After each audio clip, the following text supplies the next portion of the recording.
let me make sure that you understand I'm not here representing the NRA. I'm not even a member. Okay? Secondly, I'd like to say that in your opening statements, you commented specifically on my testimony, saying that basically it had nothing to do with this issue. And I had to chuckle because then I noticed you had Mr. Brady up here, who was hit not with an assault weapon but with a .22 caliber revolver. So getting beyond that, I didn't grow up in a house with guns. I don't hunt. I personally abhor hunting. But I was given a gun by a friend when I was 21 to carry in my purse for self-defense, and I was taught how to use it. A couple of years ago, my parents and I went to a cafeteria in Texas on a bright sunny day. We weren't in a dark alley where we weren't supposed to be. And as you all know the story, this madman drove his truck through the window. And he began shooting. Well, immediately, my father and I got down on the floor and put the table up in front of us. And this guy kept shooting. And you're thinking, what could it be? Is it a robbery? That's the first thing that generally comes to mind. And he keeps shooting. It took me a good 45 seconds to realize that this man wasn't there to commit a robbery. He wasn't there for a hit. He was there to simply shoot as many people as he possibly could. Now, I'd like to make something clear. I hear all this talk about how many bullets can go in a clip. I've been there. I can tell you it doesn't matter. It takes 1 second to switch out a clip.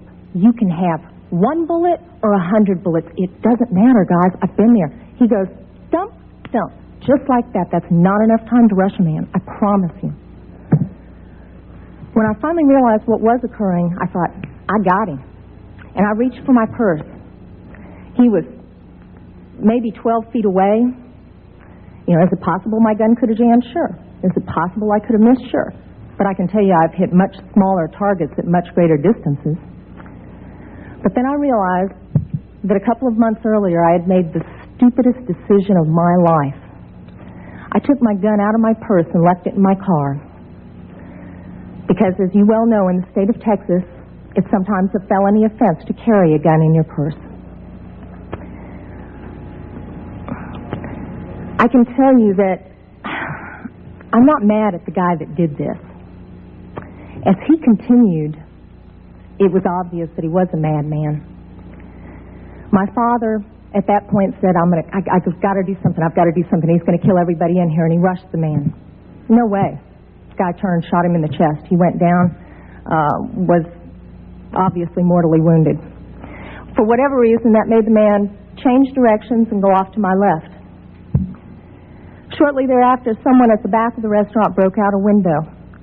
When I saw what looked like an opportunity to escape, I turned around and I grabbed my mother by the shirt and I said, come on, we've got to run, we've got to get out of here. And then my feet grew wings and I was out the back window. As soon as I got out, I realized that my mother had not followed me out.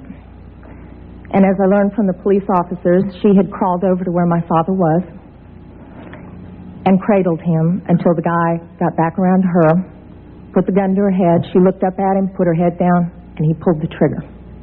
My parents had just had their 47th wedding anniversary. She wasn't going anywhere.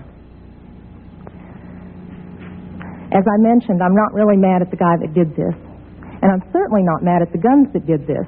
They didn't walk in there by themselves and pull their own triggers. The guy that did it was a lunatic. That's like being mad at a rabid dog. I'm mad at my legislators for legislating me out of the right to protect myself and my family.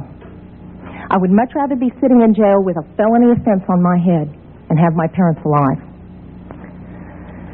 As far as these so-called assault weapons, you say that they don't have any defense use.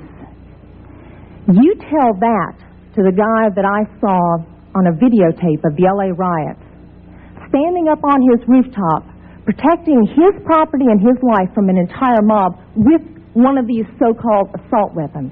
Tell me that he didn't have a legitimate self-defense use. Just one final statement.